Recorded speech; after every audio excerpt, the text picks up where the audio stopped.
Hey everyone, Andy555 here. Today's video is a little bit different. I'm not going to be riding the bike, but I'm going to be doing something to the bike to make it a bit more ballsy. So I'm going to 3D print something to give myself a little bit of extra oomph on the bike. So this is my bike. It's a Honda CTX700. It's got a 670cc engine. It's a twin parallel. It's liquid cooled. It's got lots of get up and go. It's got a lot of low end torque, but I just wanted to give it a little bit more power. So I'm 3D printing something that's going to be cool that I can attach to the bike to make it just that little bit quicker. So on the bike, I've put a few accessories on it already, namely these T-Rex side slider things on there, shad side panniers. I've got these little wind protectors for my hands. Got some camera mounts everywhere on the bike. There's even one down there somewhere. There it is. So the bike is pretty good. It's comfortable. Oh, there's a USB port in here too. So it's set up all good to go for what I need. But I've also 3D printed in the past this thing over here. This is one of those throttle locks, and I'll just go around the bike so you give you a bit of a better view from the other side. And this is 3D printed. It's a piece of plastic. It's held together with rubber band.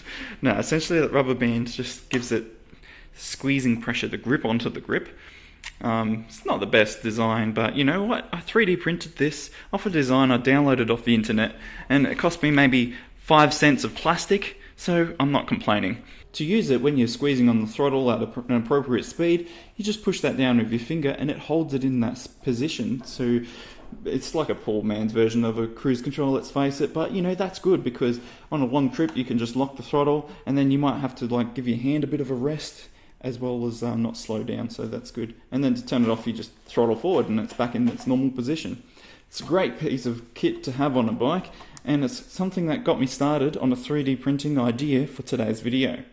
On my helmet, I've got my action camera mounted onto the side for when I'm doing vlogging videos, but with the Sony action cameras, there was a bit of a flaw in that the stock standard mount didn't stick out far enough, and the back of the camera where I plugged the microphone in was letting a lot of dirt and dust in. So I 3D designed and printed this simple cap that goes on the back here so I can plug my microphone into my camera, and then if I want to keep the light, rain and dust out, I just push that on there and it sits on pretty snugly and does a perfect job. I've ridden in the rain with this as well, and it's kept the water out and kept all of these ports dry, so it's definitely something that I am grateful of making to put on there. Yeah, it makes it a little bit bigger, but for what it is, it's perfect.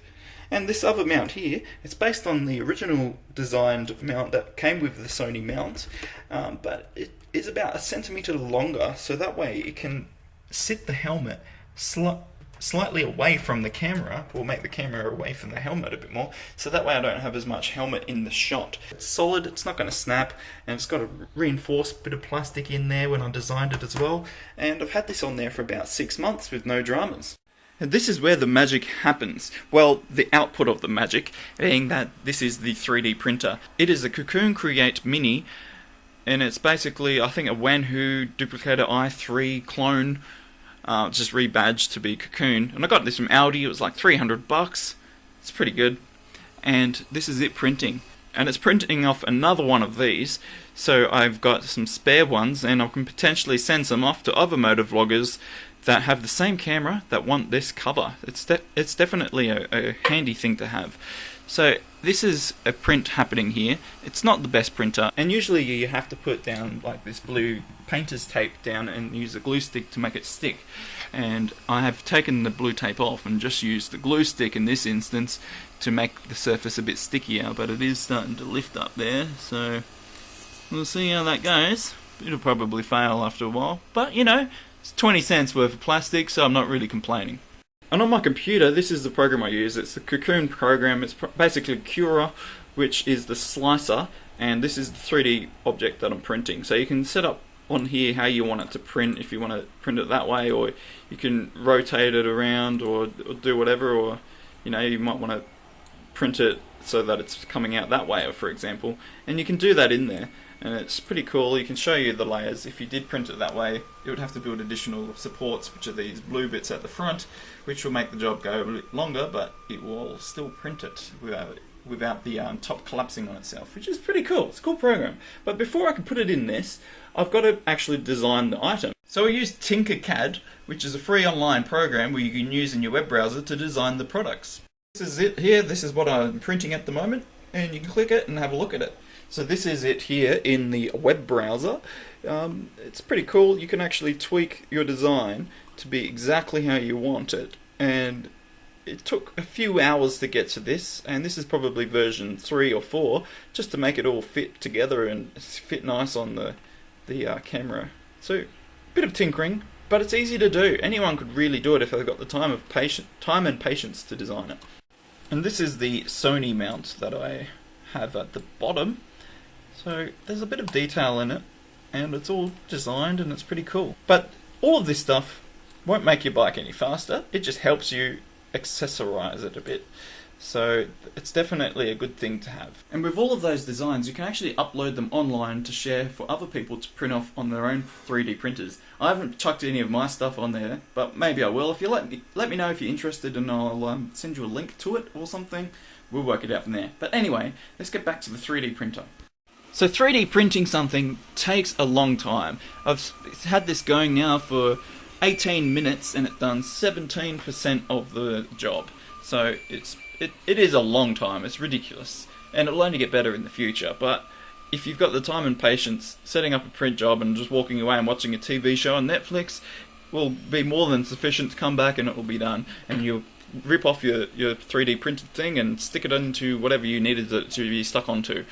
So what I've 3D printed for the bike to make it a little bit more ballsier has already been 3D printed. So I'm going to go and show you what that is. Now, I actually printed this off a while ago, and I've been hiding it in here for safekeeping until I get around to installing it. It's in the glove box somewhere. Just give me a bit of it.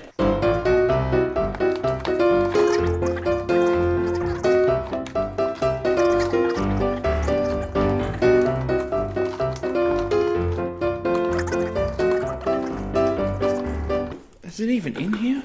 Yes, it is. I can feel it. Here it is.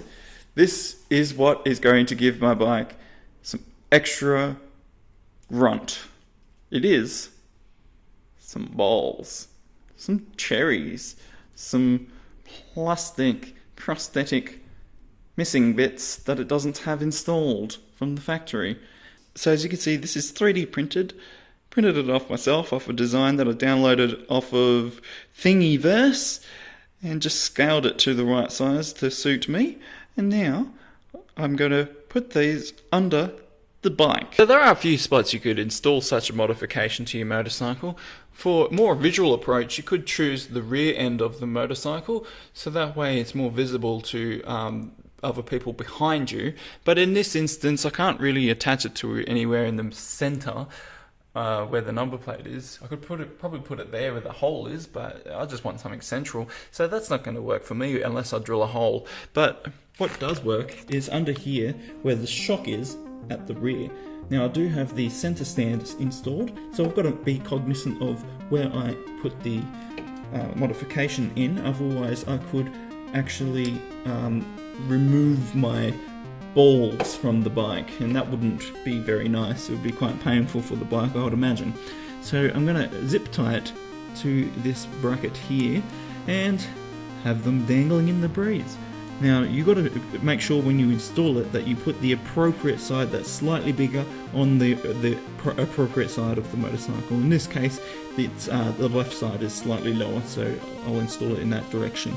But you could rotate it 180 degrees and put it to the other side if you chose to.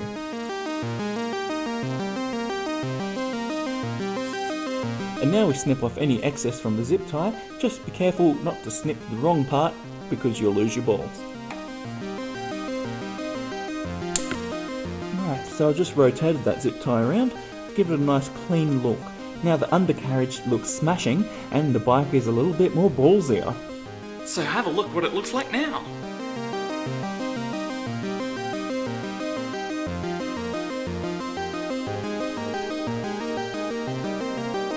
Let's switch it on to see how much better this makes the bike sound. Yeah, amazing, isn't it? Already you can hear the grunt behind that.